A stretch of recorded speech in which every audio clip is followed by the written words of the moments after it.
This is Reasonable Doubt with your hosts, Mark Garrigus and Adam Carolla. Yeah, get it on. Got to get on the Choice Big Mandate. Get it on, and welcome to the best hour or so in the universe. It's Reasonable Doubt. I'm Adam Carolla. Mark Garrigus in studio. In studio, Everybody. having fun. It was, we basically continue our conversation on air, if you will, from what it is before. But we do seem to have quite a bit of fun even before we get on air. You know, you are in my Mount Rushmore people I love talking to. And by the way, the most laughter that I think I've ever seen out of you, and I've known you for decades, was, I remember where I was at the time. I was in my office in New York, and you were regaling me with the post-Reasonable Doubt Palm Beach escapades of me. And I don't think that I've ever heard you laugh so hard or so genuinely as the pretzel roll yak low carb, high carb backstage, backstage at the Improv. Yeah, I don't know. Yes, I for a guy who says a lot of funny things, I don't laugh that often. It's true. You have a very kind of, I don't want to call it dour, but you're serious. You're a serious guy. I always first off, it always bothered me when I would see comedians start laughing at their own jokes sort of halfway into it. It felt like a weird kind of crutch or something, number one. Number two, I look at myself as like in comedy or laughter. This is going to sound super douchey, but I look at myself as like a wait, is it? Who's the a wine connoisseur? Sommelier. Sommelier. Yeah. So I don't take a For a sip. second, I thought you were going to talk about the Iranian guy, Soleimani. Right? Yeah, I don't take a sip and go, "Ooh, this is awesome." I'm an expert. I'm going to take a little sip. I'll swish it around. Maybe I'll raise a brow, set it back down. So that's how I look at comedy. You're not supposed to laugh at all your stuff. Yeah, but I'm telling you, in the decades I've known you, there was about a good 8 minutes where the unbridled joy of your laughter at the image of me post thing, I know, apparently touched kind of a childlike nerve. I got going. I was at a wedding. Yeah, that's right. You were at a wedding. I forgot about that. You were at somebody's wedding, and we were talking out of nowhere. And I was like, found myself standing on the beach. I'd probably had a stressful, long few days of I did 5 shows in 2 days. You know, I was probably ready just to cut loose a little bit. But were you in kind of a Ted Cruz kind of mood? I was. Why do I get so much? I guess it's the hypocrisy. I was going to say, for those who aren't following or aren't in the weeds, Texas is having a horrific time right now. Mm-hmm. I mean, it's just awful. I mean, there's been some heroes too. I was watching an interview with a guy who owns a mattress, Jack Mattress or something, who had opened it up, and he's got 300 people in there. Ted Cruz decided to take his family and go to, where was it? Cancun. The Ritz. Oh yeah, the Ritz in Cancun. And at first the first story was, mind you, in the middle of this just awful situation in Texas. The first story was, I'm going to go down to escort my daughters for whatever. Right. And to come right back. Then, and this is the part that made me think about you. In fact, Tenny and I were doing this, having this game. One of Heidi Cruz's girlfriends dimed them out. And there's a joint text. And the joint text has got lovelies on the text. So it's her group of her girlfriends, right? Right. So Tenny and I were doing the over and under on which of Paulette's friends would have dimed her out first. So who would you say on Lynette? If it were you and Lynette, you just told a whopper about, I'm taking the kids on this, and then boom, the texts come out, and it's like, who wants to go? I'm getting a good rate. I've narrowed it down between Jody and Suzanne, but those are the only friends of hers I know. I've had lots of conversations with Lynette where she's like, I know all your friends. You don't know my friends. I go, my friends are the most interesting people on the fucking planet. Your friends are just people you remember from high school. Yeah, my friends are Mark Garagos and Jimmy Kimmel. Like, of course you want to hang out with those guys. It's just, and then Cruz came back and I just saw something where he was doing an interview and, if somebody should advise him, dude, just what's our usual advice? Lay low. Lay low. Wait 24 hours. Somebody else is going to do something more stupid, and you're just doubling down on stupidity. Well, also let them play handball against the curtains. You know what I mean? Just don't bounce back at them because there's two things wrong. One is there's more sound bites of you now talking about this. Right. Two, inevitably you change your story. It goes from I was going to go down there for a little vacation to I was escorting my kids down there, which, again, is super dubious because who needs to get on an airplane and go to Cancun just to see their kids get off the airplane? Right. I'll take them to the airport. I don't think I've ever escorted Jake anywhere willingly. Yeah. I mean, and so the conceit is you're going to land in Cancun and never leave the airport. You're going to catch the next flight. Right. Or never I'm just leave the turn plane. I'll get to customs, let them get through. Yeah. It never works. And we're living in a world that is all optics now because practically it doesn't make a difference, but optically it's a big deal. Right. Wait, how is it, to my mind, the three guys who probably could use some PR advice this week are Ted Cruz, Gavin Newsom, and Cuomo. All three have decided just to bounce in every direction. I mean, Cruz, we just were talking about. And then I love the people who are trying to make a distinction between Cruz and Newsom. No, there's more similarities than there are differences. Give me a break. And Cuomo, boy, are the knives coming out. I only wish, and here's where I just ask for some intellectual consistency and honesty. All the Republicans in New York State who are calling for an impeachment committee now, just remember the position you were taking when it was Trump. Now that it's Cuomo, let's see if Democrats in New York do the same thing that Republicans were doing or not. It doesn't seem like Cuomo's got a lot of friends on either side of the aisle. I mean, he had... Did you see de Blasio yesterday? De Blasio threw him under the bus. Oh, in a heartbeat. And it evidently, and I don't really hold this against people, but it seems like he has a bit of a bully mentality.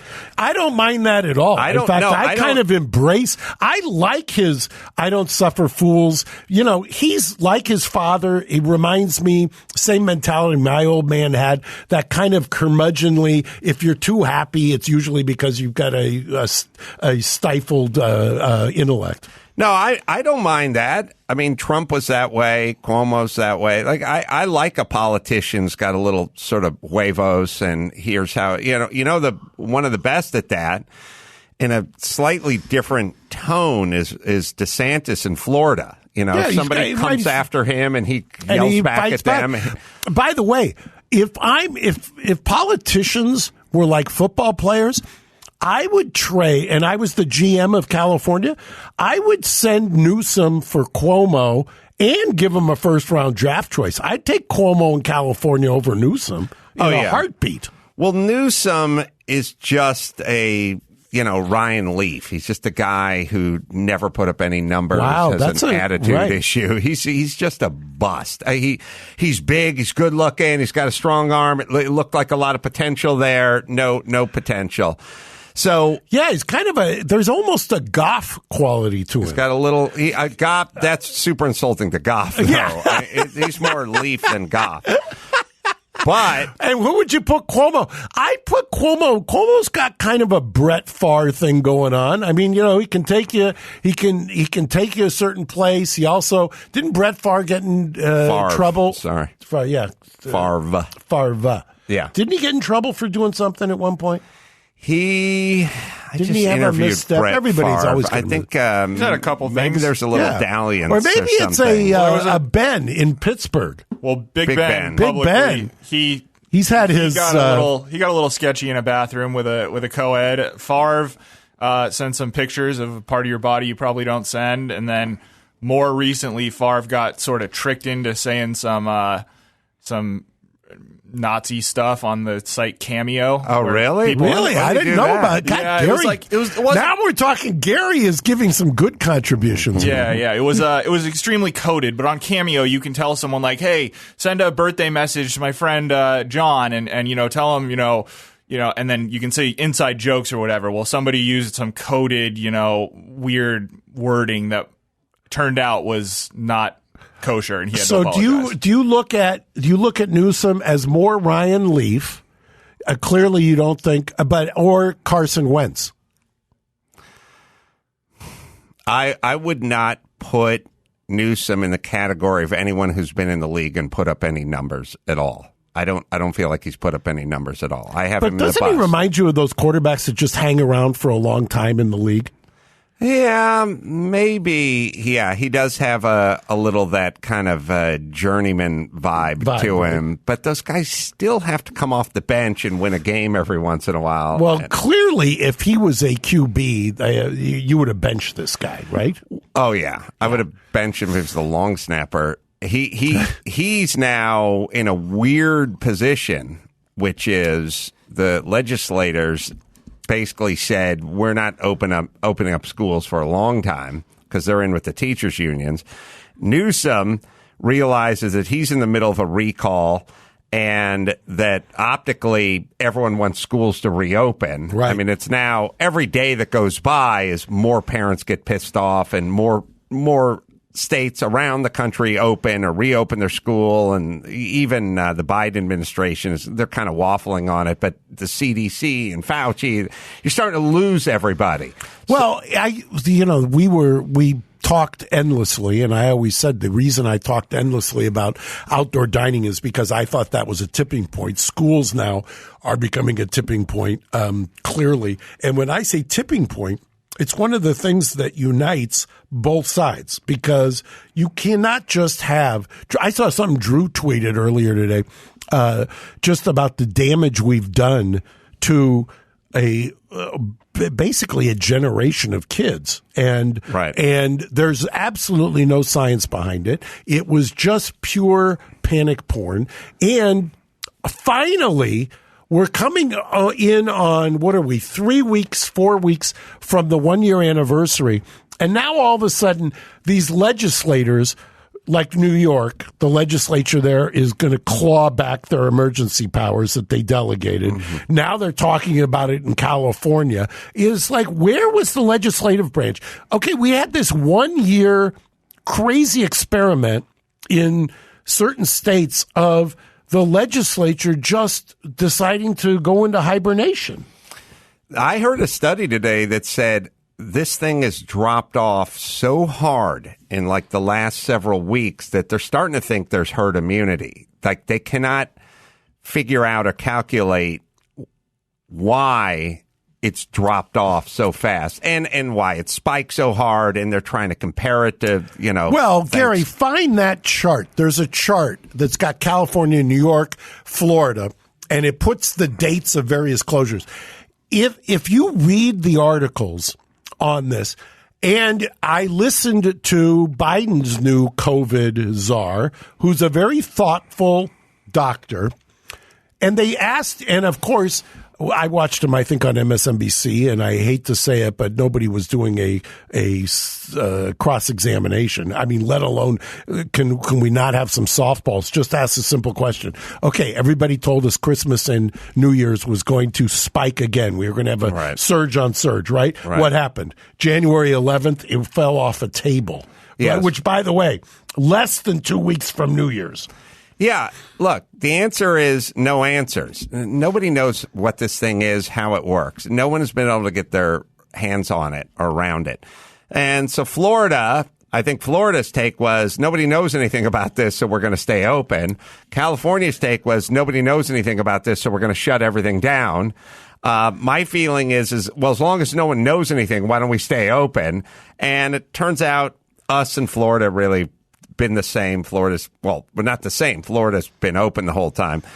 So now Newsom's got to deal with his recall, and he's got to deal with the legislators and the teachers unions, and now he's got to go against the teachers unions, and because it's optically going to look horrible for him if we get to the recall date and schools are still closed. I think, the lightning in a bottle that will happen here. I know everybody, the conventional wisdom is you get the LA Times doing op-eds that say this is insanity. When it hit 1 million signatures, they wrote an op-ed. The editors board actually said, this is insanity. Why are we going to waste the money for a special election? Now all of a sudden they're concerned about wasting money. By the way, the LA Times is concerned about wasting money as we're blowing holes into every municipal budget because of idiotic shutdowns that have absolutely no science, and they've tried everything. And by the way, all the people who are elected outsourced it to unelecteds. Put that aside for a second. The conventional wisdom is, there's nobody who's going to challenge him and win. And I agree. No traditional Republican. John Cox can give $1 million. He can give $10 million. It's not going to matter.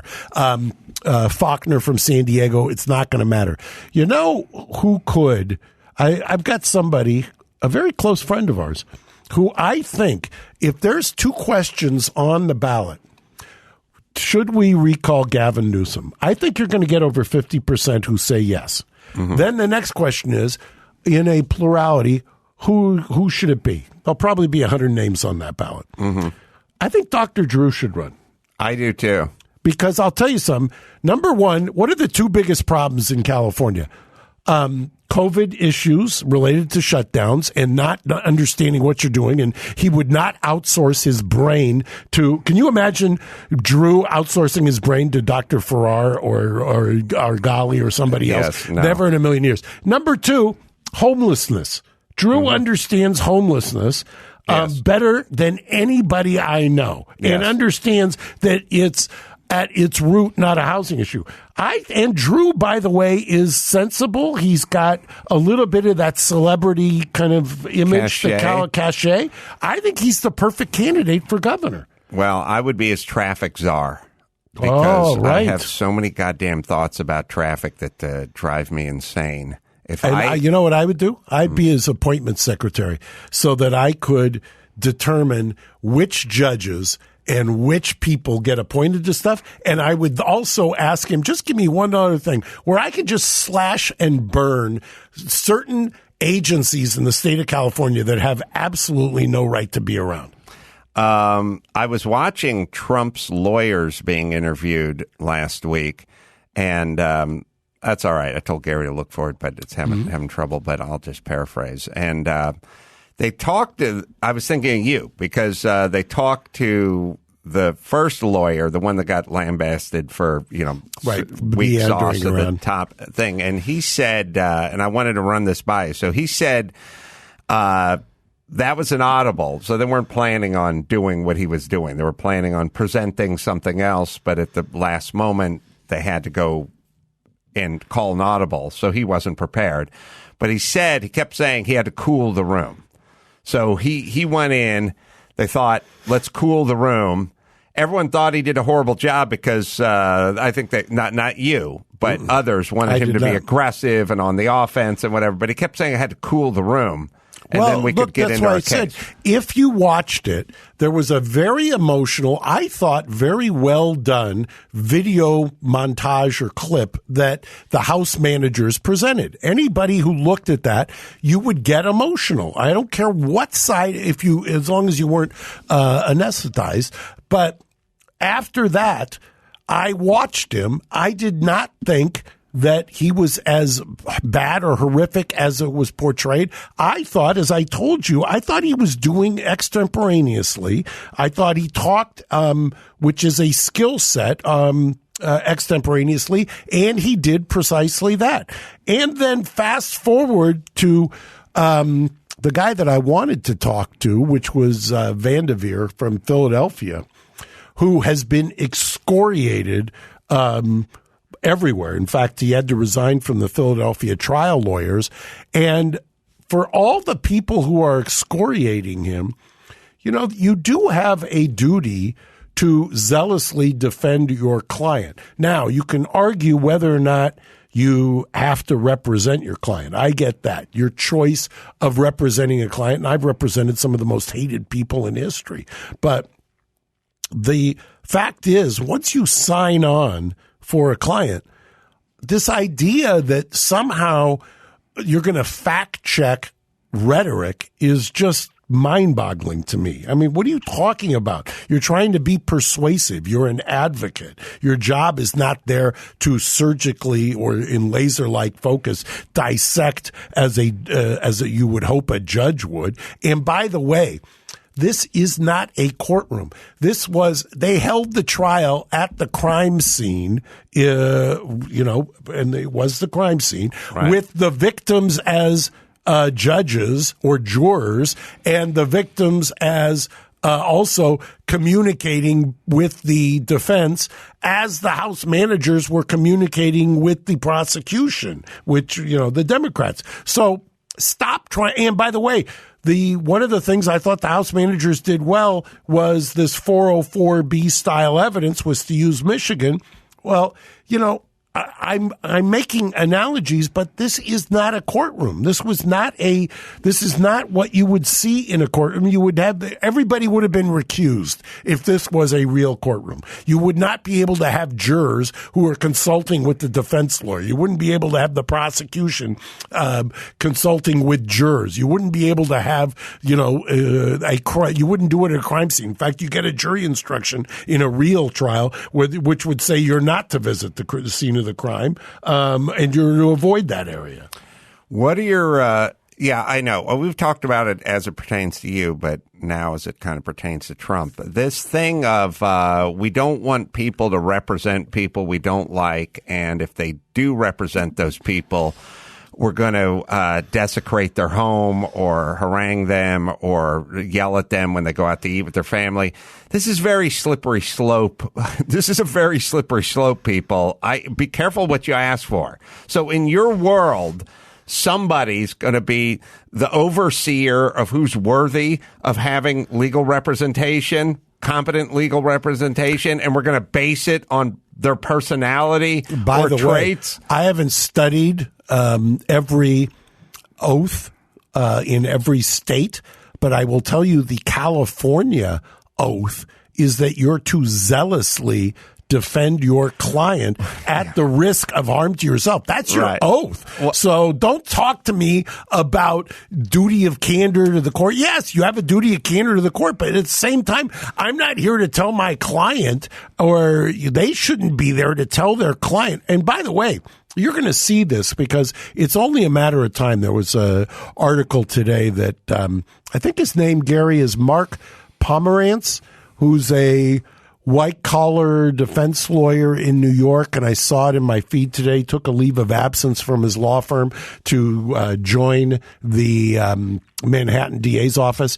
That, I'm telling you, I know people tweet at me all the time, oh, I thought you said he was going to get prosecuted.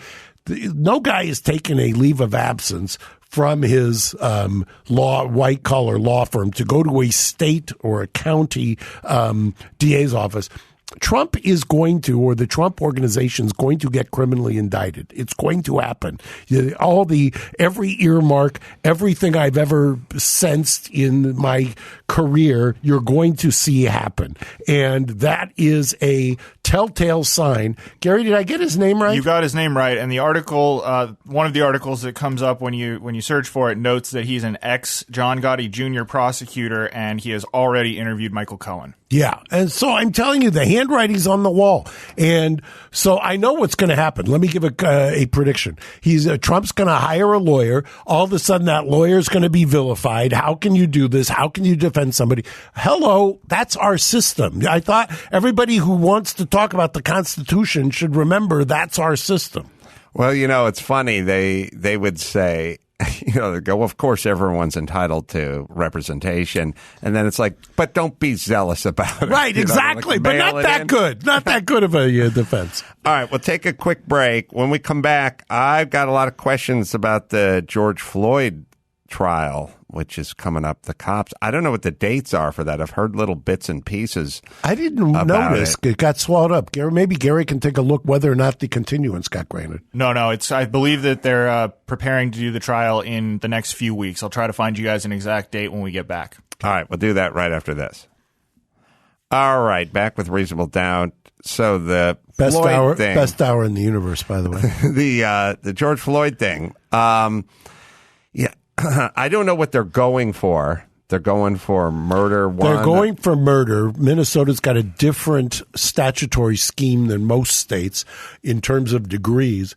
And it was interesting because the AG, Keith Ellison, who some people may know in a previous life or a previous career, when he came in, he either re-indicted or refiled because the first charges weren't going to stick. It was obvious. So, what were the first charges? The first charges was a different degree, which didn't allow for the ability to, I think, convict all of the officers themselves.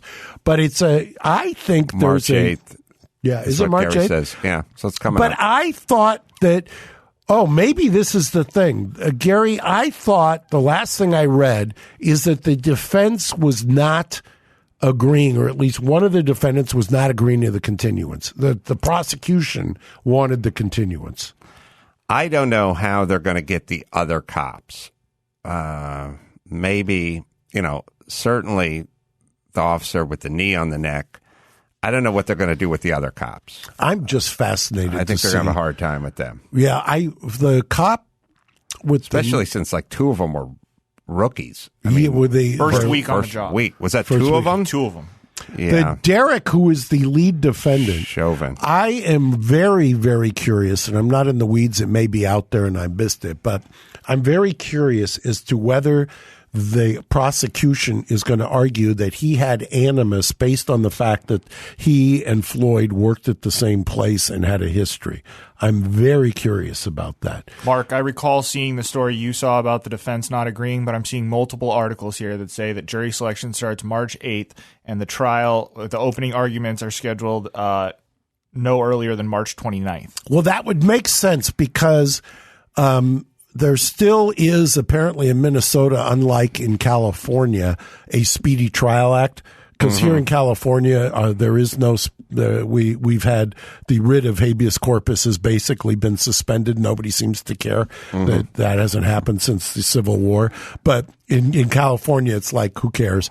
But Minnesota, I would assume, has not gone to that extreme. And so if the defense says we're not going to waive our speedy trial rights and the prosecution wants to continue, absent an extraordinary showing of good cause, a judge would not go along with that. How, if you're defending Chauvin, how far do you go in George Floyd and the vilification of villainizing of George Floyd? George Floyd was a bad dude. There's plenty stories of him holding a gun to a pregnant woman's, when they broke into her house and stuff like that. There's a lot of stuff about having a lot of fentanyl in him and trying to get him into the car, and he wouldn't get into the car. How far down the road is there this danger? Let's put it to you this way. You're trying to defend your client for rape. The woman who's claiming of rape has worked in the porn industry for 5 years. But it's a tightrope because you can't really, you got to be careful just about how much you impugn her, right? While trying to get this guy off. Now, you're going to upset a lot of people if you start essentially vilifying Floyd. Yeah, but this is what But will how happen. much of that is relevant? It's a great question. Years ago, I'll start it with a story, and then I'll tell you what will come in. Years ago, there was a case in Pasadena at the Superior Court. It was a rape case, and the victim, or the complaining witness, as I like to say, was a prostitute. And the gravamen of the offense is that the guy had picked her up, that he had paid for a blowjob, but midway through the blowjob wanted to fuck, and she didn't want to fuck. Having a friend of mine in Tijuana, but they just charged him double, and they got done with it. It was an easy out. So midway through the trial, I remember the judge, I remember the prosecutor, because it became a kind of a story in the Star News. The judge, at the close of the prosecution's case, dismissed the case. He said, this is a contract dispute. She wanted more money to engage in full intercourse as opposed to a blowjob. He got all kinds Hold on, they got to know that's an upsell. Huh? That's an upsell with prostitutes, because every guy I know. That's basically what the judge did. Every guy who's dead I know now, and I won't mention his name. Every guy I know who's not operating a motor vehicle, who starts with a blowjob, about mid blowjob, goes, "Yeah, I'd like to upgrade." Yeah, I'm going from here to there. And the judge, What happened to my friend in Tijuana? Yeah, and it's a contract dispute. It's not rape. So what ended up happening, I could go through a lot of it. There became the rape shield law. You can't bring in that stuff. A woman's sexual history generally does not come in, absent certain factors. So fast forward to George Floyd. Prior acts are generally going to be verboten. You're not going to get it in. However, that's why I asked the question. It's amazing how you intuitively hone in on what I'm saying. I said I'm very curious as to whether the prosecution brings in that they had a history. Because if the prosecution brings in that they had a history, because they worked together. Chauvin and Floyd. Chauvin at the Floyd. Same club at then security. Chauvin's mental state becomes at issue because he knew this guy. If he can articulate that he knew certain things about Floyd, a judge is going to be hard-pressed to exclude that, especially if Chauvin takes the stand. Oh, all right. But if Chauvin does not take the stand or does not, there's no extrinsic evidence of him knowing these certain things, then he's got a problem. Now, Chauvin is not taking the stand. Chauvin has seen all of the discovery. As Scalia pointed out in one of his opinions, the defendant, the one area where the defendant does have some, kind of evens the scales is a defendant sees all the discovery, knows what everybody's going to say, knows what the evidence is, and doesn't normally have to testify until the end. Mm-hmm. He can, he gets up there, he could say, yeah, I knew this guy, I could suspect that he had fentanyl in him because of his superhuman strength, or he wouldn't listen to me, or I looked at his eyes that were glassy and they weren't tracking. And by the way, this is a cop who has testified numerous times, probably has strayed from the truth on more than one occasion, but knows that most people aren't going to call him on that, and that most people come into a courtroom and assume the cops are telling the truth. All right, so let me just be clear. Floyd, who had a criminal history and a somewhat potentially violent criminal history, again, holding a gun to a pregnant woman in her house, is probably not going to sit well with females or males in the jurors. But that wouldn't be admissible. They're going to say that would be classic character evidence, even though the person is deceased. They're going to just say it's irrelevant, it's more prejudicial than probative. But if Chauvin says, I knew this guy from the club, I knew he was a bad guy, I heard him. This stories that went into my thinking as to why I kept my knee on him, because I was afraid that he had fentanyl in him. He had this superhuman strength. The crowd was forming around me. I didn't want to let him go because I was afraid, blah, blah, blah. And that also fits in, by the way, there is probably what's called a joint defense agreement, meaning that all the lawyers are talking amongst themselves. And in that way, they're communicating. Both sides are talking. Meaning, no, not with the prosecution. Joint defense would be the four officers' lawyers. Oh, sorry. All their lawyers. Yes. So if there is the rookie who's saying, the rookie as long as you don't want to, their old expression, hang together or hang separately. If the rookie is saying, well, I didn't know what was going on, this is my commanding officer, or this is the officer senior on the scene. And if one of the other guys says, well, I had my back to them, I couldn't see what was happening, but he was shouting this or that, and I heard the shouting, and I didn't hear I can't breathe, or something like that. And they've, I'm sure, studied all the video, so they know exactly how they can be impeached by the video. They have probably refined their testimony to fit with the video, and at the same time, I would be hard pressed to believe that Chauvin will go to trial and not take the stand. I think he will take the stand. I think he figures, I've testified before, I know all the evidence, and that's the only way I'm getting out of this case. So what is the prosecution going for with Chauvin? Gary, what did the second indictment, was it third degree or second degree? I forget the degrees. I'm not skilled in Minnesota. And are you worried that they set the bar too high and then they cannot clear it? Well, the idiosyncrasies of the homicide statutes there were such that I don't think they could have pursued the conspiracy on the lesser non-malice murder. So I think the prosecution was looking ahead to see exactly how they were going to be able to indict all of the cops and at the same time not get thrown out halfway through. Because this judge has shown that he's not afraid of public opinion. Do you feel that it hurts? And this is all just instinct. I have no idea. I've never even thought about this. Do you feel like it may diminish the case by spreading themselves too thin, by going after guys that were really wrong place, wrong time, rookie guys, not really a provable case? So I'm meaning, should they put all their focus on Chauvin?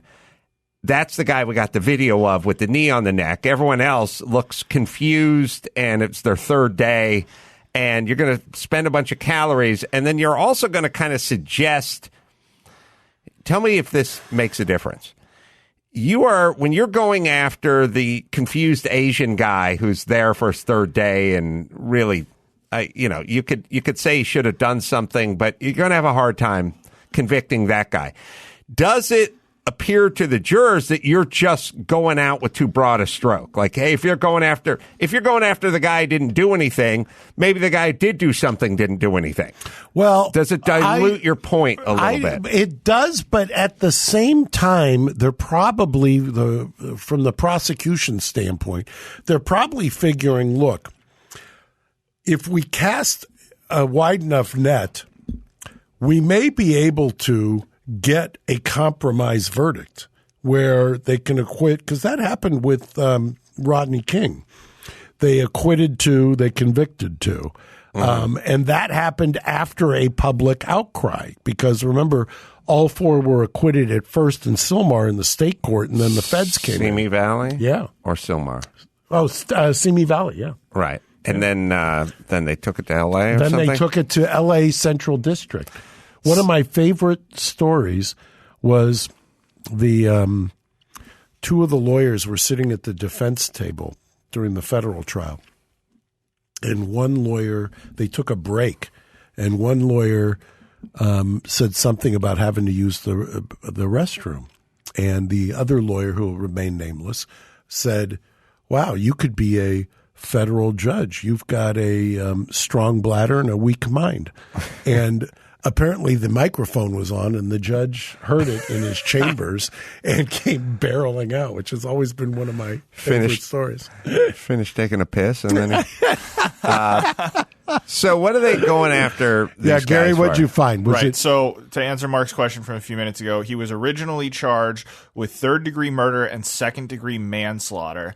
And a few weeks later, a different attorney took over, a different prosecutor took over and amended the charges to include unintentional second-degree murder, alleging that Floyd was killed by Chauvin in the course of committing assault in the third degree.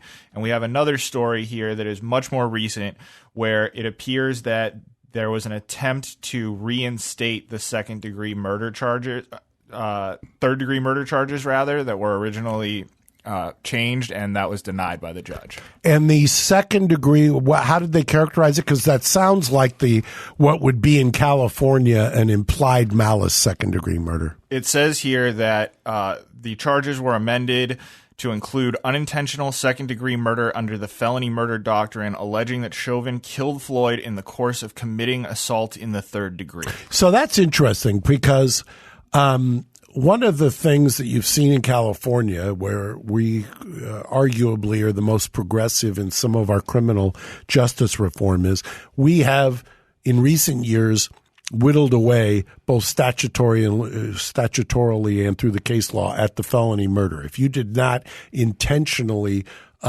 kill somebody, then having you held liable under felony murder, we've chipped away at that. Here, they're using the unintentional, which would be like implied malice.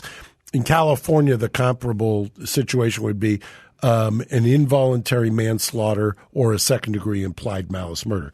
The interesting thing about it is, if you read the jury instructions, it's basically you do something with negligence that results in a death, okay, or extreme negligence. So that can be, even though you don't have the malice element by intent, we're inferring it. We're saying you were so negligent that we're going to imply that you had malice. So this is how we get from manslaughter to second degree to murder, right? Because manslaughter is you killed someone but you didn't mean it. This is, well, he didn't mean it, but he was so negligent that you can get to murder. And here, the reason why that makes such a huge difference is if there's no weapon involved. I think last time I looked, invol is maxed out at 4 years. It's a 2, 3, 4.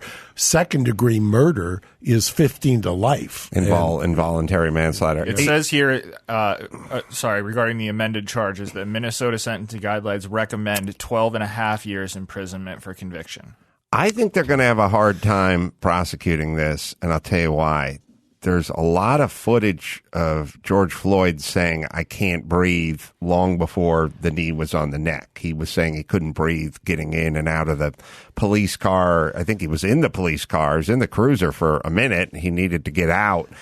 So I think the problem is the public saw the end of the tape and the horrific image of the knee on the neck for 8 minutes and 40 some odd seconds.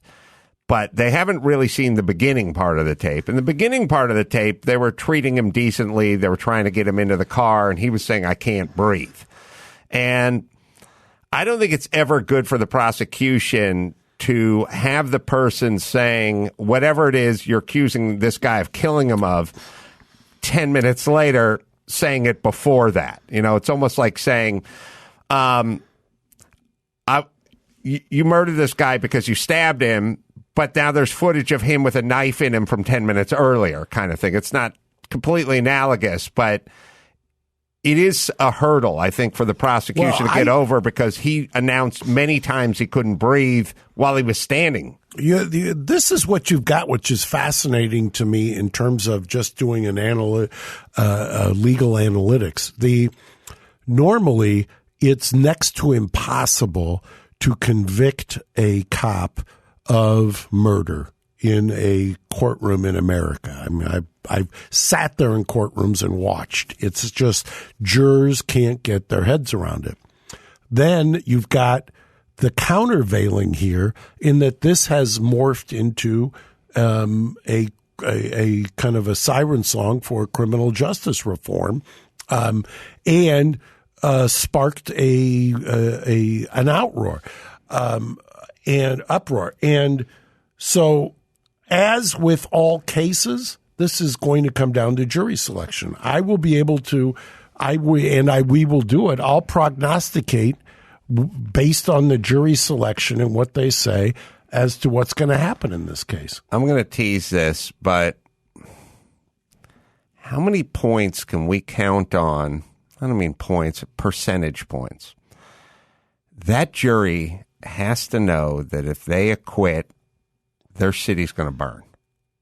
Well, L.A. So is L.A. How many times we watched it in L.A.? So is Well, the good news is L.A. will burn while Minneapolis burns, while Chicago burns, while New York burns. Oh, L.A. will be a tinderbox. How much? I want to be, and I'm curious that this doesn't factor in as much as I would think it would.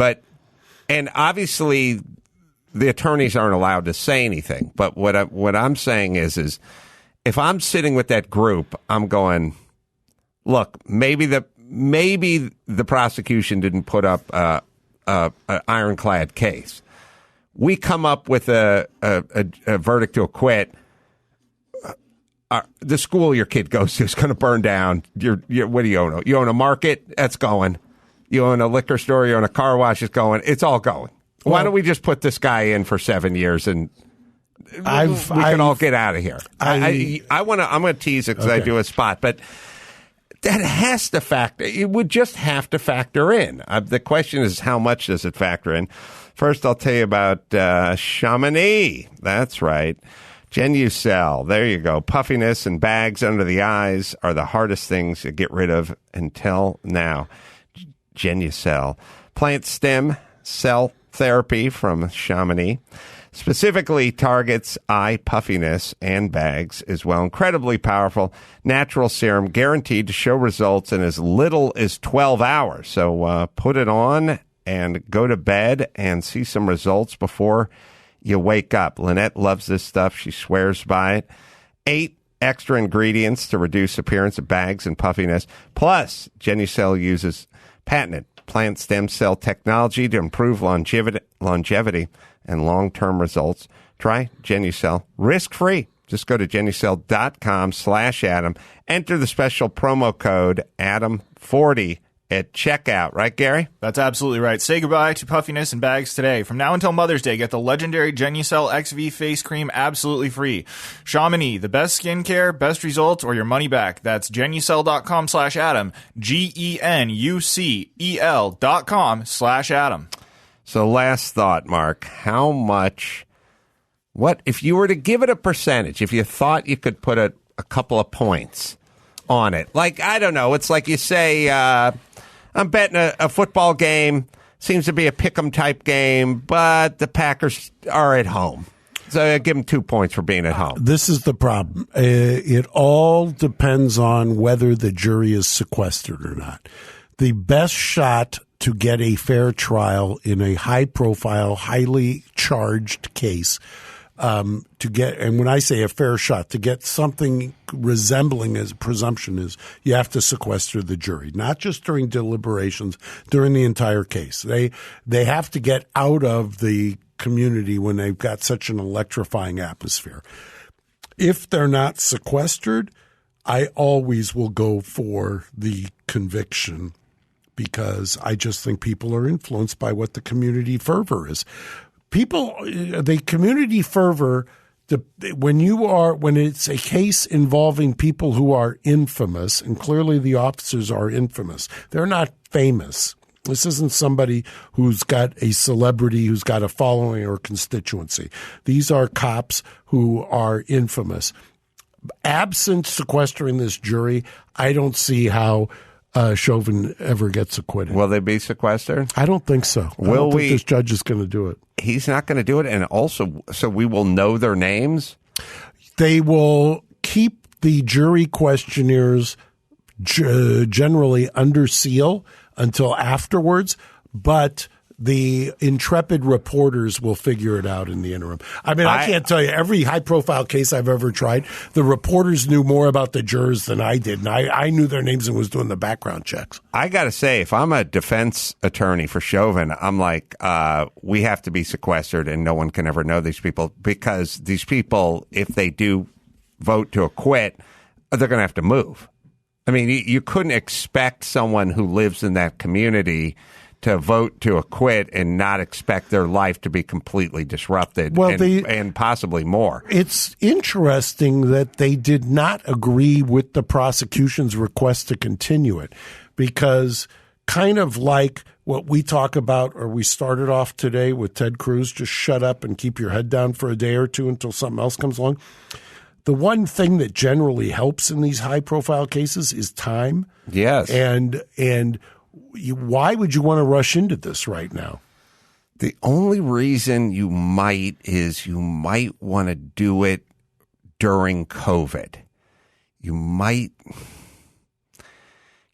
not want to lead the news for a week. You know what I mean? Mm-hmm. Like maybe if there's something going on that is big enough that you can kind of slide under a little bit. Except right that's now, all I can think of. There is such pent-up demand for trial coverage in the media. I mean, when you think about it, we haven't had a supersized trial in the media in so long that I just think what will happen is if you do it now, especially as COVID is going off a cliff, that this is going to just become one of those trials of the century, so to speak. Yep. Well, we'll see if they let the National Guard, they can release them from the Capitol to go out and guard some liquor stores and taco stands. All right, Friday and Saturday, Oklahoma City, Bricktown Comedy Club. I'll be doing stand-up there, and I'll do live pods there as well. And I got stand-up all over the place, Reno and West L.A. and Waukegan, Illinois, and Royal Oak, and Kansas City. Wow, you are all over the country. Yeah, I like to spread the mirth.